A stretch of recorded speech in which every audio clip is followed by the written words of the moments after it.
Were stock exchanges ever really free?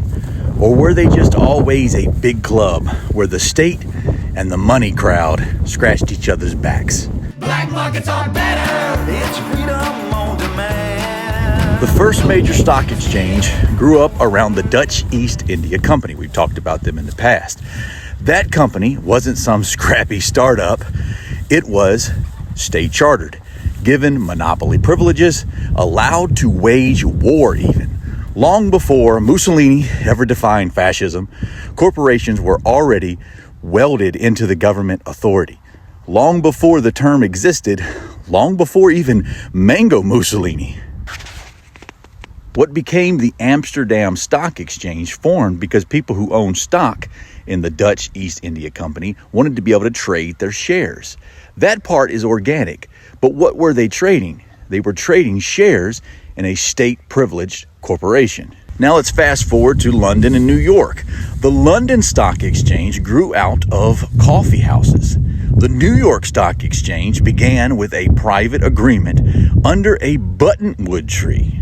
No SEC, no federal regulator.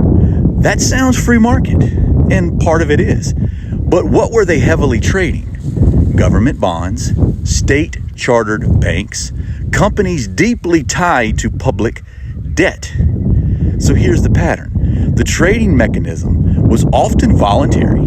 The assets being traded were frequently shaped by the state. Then, 1913, the creation of the Federal Reserve, dark day in human history. Centralized control of credit, artificially low interest rates, and a roaring 1920s boom. Austrian economists argue that the crash of 1929 wasn't caused by too much freedom. It was caused by distorted money and cheap credit. Boom, fueled by expansion, bust when reality hits.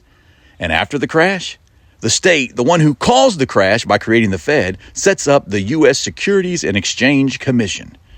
So, were stock exchanges really ever free? Historically, the biggest exchanges have been deeply intertwined with public debt, state-chartered privilege, and centralized monetary power. What do you think?